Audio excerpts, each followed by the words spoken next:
የእድሜ ማጭበርበሩ አሁንም ተጠናክሮ ቀጥሏል ሲሉ ባለሙያዎች ተናገሩ። ዘገባው የመላኩ ወልደ ሰንበት ነው። የኢትዮጵያ ከ18 እና 20 ዓመት በታች የታዳጊና ወጣቶች አትሌቲክስ ሻምፒዮና 2018 መርሃ ግብር ትላንት ጅማሮን አድርጓል።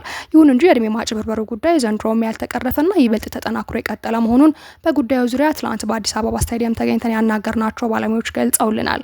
ክለቦችና አሰልጣኞች ለውጤት ሳይሆን ለትክክለኛና ቀጣይነት ላለው የአትሌቲክስ እድገት ቅድሚያ ትኩረት እንዲሰጡ ማሳሰቢያና ትምህርት ቢሰጥም ሰሚ ግን ማግኘት አልተቻለም ሲሉ አንድ አንጋፋ የስፖርት ባለሙያ ለብስራት ራዲዮና ቴሌቪዥን ስፖርት ዝግጅት ክፍል ተናግረዋል።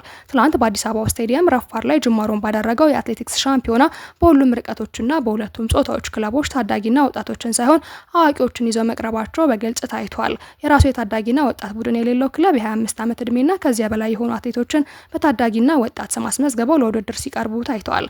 አንድ ባለሙያ እንደነገሩኝ አንድ ክለብ በተቋሙ ክልክል የሆነውን ከ18 ዓመት በታች ቅጥር ሕግን መተላለፉ ሳያንስ አይኑን በጨው አጥቦ አትሌት ለውድድር ይዞ መቅረቡን እጅግ እንዳሳዘናቸውም ገልጸዋል። ትናንት በተጀመረው ውድድር ላይ ከአንድ የታዳጊና ማሰልጠኛ ማዕከል የ4 ዓመት የስልጠና ጊዜን አጠናቅቆ የጨረሱ አትሌቶች ማለትም 20 ዓመት ሞልቷቸው የተሰናበቱ ሳይቀሩ በውድድሩ ላይ መኖራቸውን እንዲሁ ሰምተናል።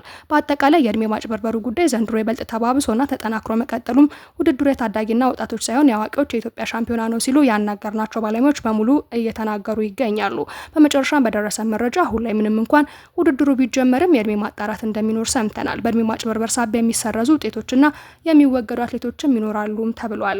የእድሜ ማጭበርበሩ ጉዳይ ዛሬ ድረስ ሊቀረፍ ያልቻለው በጉዳዩ ዙሪያ ቆራጥ እርምጃ የሚወስድ አመራር በመጥፋቱ ነው ሲሉ ያናገርናቸው ባለሙያዎች ይገልጻሉ። የፌዴሬሽኑ አንዳንድ አመራሮች በእድሜ የገፉትን አስወጡ ከማለት ይልቅ በጣም የጎሉ እንዳይሆኑ አድርጎ የሚሉትንም ሰምተናል። በቅርብ በተካሄደው የፌዴሬሽኑ ጠቅላላ ጉባኤ ላይ የእድሜን ጉዳይ ለመቅረፍ ፌዴሬሽኑ ዘመናዊ ቴክኖሎጂ የምዝገባ ስነ ስርዓት በቅርቡ ተግባራዊ እንደሚያደርግ ገልጿል። ያለፈው አመራርም ይህን ሲል ነበር። ነገር ግን መሬት ሳይወርድ መቅረቱ ችግሩ ዛሬም ድረስ ቀጥሏል፣ ወደፊት ይቀጥላል የሚሉ አስተያየት ሰጪዎችም ጥቂቶቹ አይደሉም።